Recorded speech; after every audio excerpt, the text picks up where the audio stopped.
बिस्मिल्लाहिर्रहमानिर्रहीम अस्सलाम वालेकुम। ये है ओलियंडर और इसको कनेर भी कहते हैं। तो कनेर के प्लांट्स की हमने कटिंग्स लगाई थी, बल्कि सक्कर्स लगाए थे जो कि इसके जड़ों में से आते हैं। इसके बेबी प्लांट उनको हमने सेपरेट किया था और दूसरे पॉट में लगा दिया था। तकरीबन फरवरी के मंथ में लगाया था और अब 6 मंथ 5 मंथ या 6 मंथ हो चुके हैं। तो बहुत ज़्यादा गर्मी बाद में आई, लेकिन इनको हमने बहुत ज़्यादा शेड एरिया में छुपा कर रखा था। तो अब इनके जो है फ्लावरिंग बड्स भी आ रही हैं और ये शेडी एरिया में ही इन्होंने फ्लावरिंग शुरू कर दी है, क्योंकि अब इनकी अच्छी रूट्स बन चुकी हैं और इन्होंने बहुत अच्छी रूट्स डेवलप की हैं। तो इनकी जो पोट होते हैं उनकी रिपोर्टिंग में थोड़ा-सा डिफ़रेंस होता है। जो टेराकोटा पॉट होते हैं, उनको हमने किस तरह से रिपोर्टिंग करनी है, और जो प्लास्टिक पॉट होते हैं या प्लास्टिक के ग्लास होते हैं या कप्स हो सकते हैं, उनकी रिपोर्टिंग थोड़ी-सी चेंज होती है। अ, और इसको हम कटिंग से भी ग्रो कर सकते हैं। अगर हम शक्कर से ग्रो करते हैं, वो भी चल जाती हैं, और अगर हम इनको कटिंग से लगाते हैं, तो वो भी चल जाती हैं। अग इसके जो सक्कस थे वो हमने फरवरी के मंथ में लगाए थे और वो भी अच्छा जो था। मौसम होता है फरवरी के मंथ में बहुत अच्छा सा, और कूल कूल सा था। बहुत ज़्यादा सर्दी नहीं थी, बहुत ज़्यादा गर्मी नहीं थी। जो हिल एरियाज़ के रहने वाले होते हैं, वहाँ पे अगर आपके फरवरी में बहुत ज़्यादा ठंड है, तो आप मार्च के मंथ में इसकी जो कटिंग्स लगानी होती है या रिपोर्टिंग करनी होती है, वो मार्च में कर सकते हैं। जो मेडोज़ एरिया में रहते हैं, जहाँ पे गर्मी बहुत ज़्यादा हो जाती है मार्च के मंथ में, तो उधर हम फरवरी के मंथ में इसकी जो कटिंग्स लगानी होंगी या इसके सक्कर्स वगैरह या इनकी रिपोर्टिंग करनी होगी, तो हम करेंगे मेडोज़ एरिया में। और जो रेनी सीज़न है, इसमें भी हम इसकी कटिंग्स भी लगा सकते हैं और इसकी हम रिपोर्टिंग भी कर सकते हैं। तो इसकी ये भी अच्छा मौसम होता है जब मौसम हमारे क्लाइमेट के हिसाब से बहुत अच्छा होगा। तकरीबन बहुत ज़्यादा ना गर्मी हो ना बहुत ज़्यादा सर्दी हो, तो फिर हम इनके वर्क कर सकते हैं। ओलियंडर प्लांट के, कनेर प्लांट और ओलियंडर, ये इसके जो कटिंग के नीचे वाले लीव्स होंगे उसको हम कट कर देंगे, उसकी ब्रांच थोड़ी सी अपेयर करेंगे, और फिर इसको हम यहाँ पे थोड़ी सी धूप वाला एरिया है तो इसको हम जो है लगाएंगे शेडी एरिया में। और इसकी ब्रांच नीचे से अच्छी सी कट हुई होनी चाहिए। इसके जगह जगह पे नोड एरियाज होते हैं, तो ये इसकी कटिंग्स चल जाती हैं और हर नोड एरिया से ही इसकी जो होती है रूट्स बन जाती हैं। तो इसकी कटिंग्स भी हम लगा सकते हैं। ये थोड़ा सा सनी एरिया है, हमने इसको शेडी एरिया में लगाना है। शेडी एरिया में हम अगर किसी ग्लास में लगा सकते हैं, किसी पॉट में सेपरेटली, तो वो इजीली फिर निकल आते हैं। अब इसमें एक प्लांट हमारा है उसका क्रिसैंथेमम का, उसके भी छोटे छोटे से बेबीज आ रहे हैं, और एक प्लांट हमने इसकी भी कटिंग्स लगा दी हैं, और अच्छा सा मौसम देख के फिर हम इसकी रिपोर्टिंग करेंगे।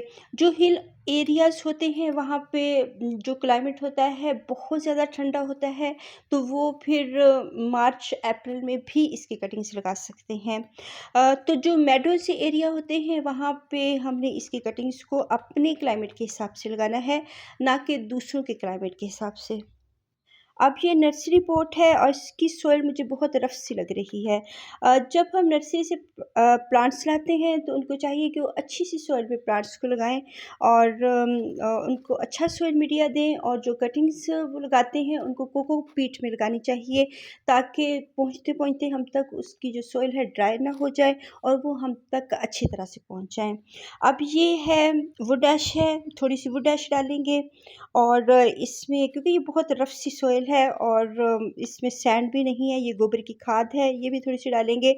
अगर तो बहुत पुरानी है, थोड़ी ज़्यादा भी डाल सकते हैं क्योंकि वो सॉइल ही बन चुकी होती है। और ये सैंड है, रेत है, कोई भी रेत हम डाल सकते हैं इसमें, क्योंकि सॉइल का जो बहुत ज़्यादा जो सॉइल हार्ड सी होती है, जो रेत होती है, सैंड होती है, उसको थोड़ा-सा सॉफ्ट करती है। तो प्लास्टिक का पॉट है, इसमें कोकोपीट यूज़ नहीं करेंगे, वरना ओलियंडर प्लांट के लिए जो हम पॉट बनाते हैं, अगर टेराकोटा पॉट है तो उसमें थोड़ी-सी कोकोपीट यूज़ कर सकते हैं। इसको पानी पसंद होता है और जो प्लांट्स पानी को पसंद करते हैं, उनमें हम कोकोपीट का यूज़ कर सकते हैं क्योंकि वो पानी को होल्ड करके रखती है और फिर हमें बार-बार इसको वाटरिंग नहीं करनी पड़ती है। ये बहुत ज़्यादा जो ये प्लांट है ओलियंडर का बहुत ज़्यादा जड़ें बनाता है, तो इसको हम बिग पॉट में लगाएँगे ताकि इसको भरने में आसानी हो और रोज़ाना इसकी हम रिपोर्टिंग नहीं करेंगे, इसको 2-3 साल एक ही पॉट में लगा रहने देंगे क्योंकि इसको जो रूट बाउंडिंग है वो पसंद होती है और ये रूट बाउंडिंग में फ्लावरिंग अच्छी कर लेते हैं और इसको हमने अगर 2-3 साल एक ही पॉट में रखा हुआ है, एक बिग सा पॉट दें, छोटा सा पॉट ना दें, बिग पॉट दें जिसमें 2-3 साल वो गुज़ार सके और अगर बहुत बिग पॉट दे देंगे तो फिर उसके पानी को कंट्रोल करेंगे लेकिन वो ईज़ी हो जाएगा, काफ़ी अरसा तक हमारा प्लांट उसमें रह सकता है।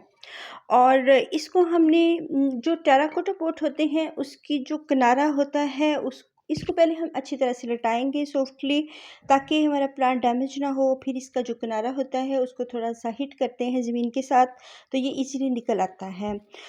तो टेराकोटा पॉट से ऐसे ही हम प्लांट को निकालते हैं। बहुत बिग जो प्लांट्स होते हैं उनको भी ऐसे ही निकाला जाता है या इनके किनारों से। ये ग्रीन कलर की छोटी-सी हमिंग बर्ड है और जब हम टेरेस में नहीं होते हैं तो फिर ये आती है वरना ये भाग जाती है। तो इसके जो अगर बहुत बिग पॉट होगा तो इसके किनारों से हम सॉइल को अलग करेंगे फिर हम इज़िली इसको निकाल सकते हैं। तो उसमें ईज़ी हो जाता है कि हम बहुत दिनों तक अपने जो प्लांट को रखेंगे उस पॉट में तो हमें बार-बार रिपोर्टिंग नहीं करनी पड़ेगी। फिर हम बहुत बिग अगर पॉट देंगे तो उसमें पानी को फिर कंट्रोल में करना पड़ेगा इसलिए इसको अगर हम 14 या 16 इंच का पॉट देते हैं तो इसमें 2-3 साल ये इजीली गुजार लेती है। तो इसको रूट बाउंडिंग पसंद होती है, कोई मसला नहीं होता, ये फ्लावरिंग बहुत अच्छी सी करती रहती है। तो फिर हम इसकी गोडी करके तो फिर इसको हम खाद डाल देते हैं। बहुत ज़्यादा खाद की इसको ज़रूरत नहीं होती, ना ही इसको पसंद होती है। ये वो प्लांट है जैसे जंगली सा एक प्लांट होता है और ये खुद ही फ्लावरिंग करता रहता है सारा साल ही। तो ओलियंडर जो होती है इसकी कटिंग्स भी बहुत इजीली चल जाती है, इसके सक्कस को भी हम अलहदा से कर लेते हैं लेकिन अगर बहुत गर्मी में करेंगे तो फिर वो जल जाएँगे और नहीं चलते हैं। तो इसलिए हमने इसका ठंडा सा मौसम देख के बहुत ज़्यादा सर्दी ना हो और लेकिन कूल सा मौसम हो तो फिर हम इसकी कटिंग्स लगा सकते हैं और वो चल जाती हैं शेड एरिया में। तो इसके जो बहुत अगर इस मरतबा तो बहुत ज़्यादा गर्मी थी जून के मंथ में, तो इसको हमने बहुत ज़्यादा शेड प्रोवाइड की थी और इसको छुपा कर रखा था ताकि ये ख़राब ना हो जाए और इसकी वाटरिंग का भी ख़्याल रखा था। बहुत ज़्यादा वाटरिंग से भी प्लांट्स जो थे ख़राब हो जाते हैं, उनकी रूट्स गल जाती हैं और ये जो इसने बडिंग की है ये शेडी एरिया में ही की है और इसके जो फ्लावरिंग का वक्त होता है वो पूरा साल ही होता है। तो इसकी जो फ्लावरिंग होती रहती है लेकिन कुछ वक्त में ये बहुत ज़्यादा जो मौसम हार्श सा हो, सख्त मौसम हो उसमें थोड़ी देर के लिए ये फ्लावरिंग बंद कर देते हैं वरना ये वो प्लांट है जो सारा साल ही फ्लावरिंग करता है। तो इसकी हमने अच्छे से मौसम में गोडी करनी है और उसको हमने खाद डालनी है और अब भी इसमें मैंने वुड ऐश भी डाली है, सैंड भी डाली है और खाद को अच्छा से बनाया है। ये बम्बल बी है जो कि मुझे तंग कर रही है कि इधर से मैं चली जाऊँ क्योंकि वो ये उसका गार्डन है, हमारा गार्डन नहीं है। तो ये जो ये बग्स वगैरह और बटरफ्लाइज़ और हमिंग बर्ड्स आते हैं, इन्होंने अपने गार्डन को अपने कंट्रोल में रखा होता है, वो हमें नहीं आने देते हैं, हमारी मुदाखलत को बर्दाश्त नहीं करते हैं। लेकिन अगर हम इनका काम नहीं करेंगे तो फिर ये हम कोई भी काम नहीं कर सकेंगे अपने प्लांट्स का। जो नर्सरी पॉट्स होते हैं उनमें जो सॉइल होती है वो ख़राब सी होती है तो फिर हम इसको अच्छी सी सॉइल बना कर देंगे क्योंकि ये रूटेड प्लांट है।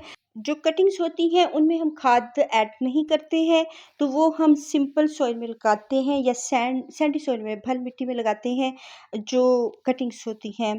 तो ये अच्छे रूटेड प्लांट हैं। अब इन्होंने फ्लावरिंग करनी है तो इसलिए इनको अब हम खाद भी देंगे और बरसात का मौसम है तो रेनी सीज़न में हम इनमें बहुत ज़्यादा पानी भी हो जाना है, तो सोइल में फंजीसाइड ज़रूर ऐड करें। तो इसमें हम फंजीसाइड भी ऐड करेंगे, अगर नहीं है तो वुड ऐश इसमें शामिल कर लें। वो भी जो पानी ज़्यादा एक्स्ट्रा वाटर होता है उसको कंट्रोल करती है। वुड ऐश जो होती है सॉइल को ड्राई की तरफ लेके जाती है, और इसमें हम इसको यूज़ कर सकते हैं पेस्टिसाइड के तौर पर भी, और फर्टिलाइज़र के तौर पर भी, और फंजीसाइड के तौर पर भी। तो वुड ऐश में बहुत ज़्यादा फ़ायदे होते हैं। अब ये प्लास्टिक का ग्लास है, तो इसको हम दबा-दबा कर इसकी सॉइल को निकालेंगे। अगर हम इसकी रूट्स बेयर कर देंगे, खाली रूट्स कर देंगे, उसके साथ सॉइल नहीं होगी, तो इसकी सर्वाइविंग रेट्स कम हो जाते हैं, क्योंकि एक जिस सॉइल में वो लगा हुआ है, वो सिर्फ़ उसी सॉइल को जानता है प्लांट, और उसी में उसकी जो ग्रोथ हो रही है। अब हम उसको पकड़ के एक और नई सॉइल में डाल देंगे फ़ौरन से, तो वो फ़ौरन से उसको एक्सेप्ट नहीं करेगा। तो जिसकी वजह से ये स्ट्रेस में जा सकता है और हमारा प्लांट नहीं भी चल सकता है।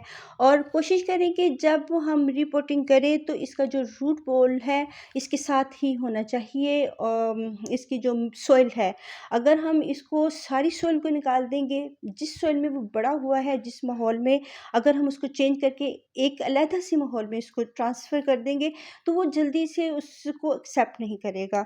इसलिए इसकी जो सॉइल है उसके साथ ही, इसके रूट बॉल बॉल के साथ ही हमने इसको ट्रांसप्लांट करना है। अभी इसको पानी नहीं देंगे क्योंकि बारिशें हो रही हैं, तो खुद ही इसको पानी मिल जाएगा।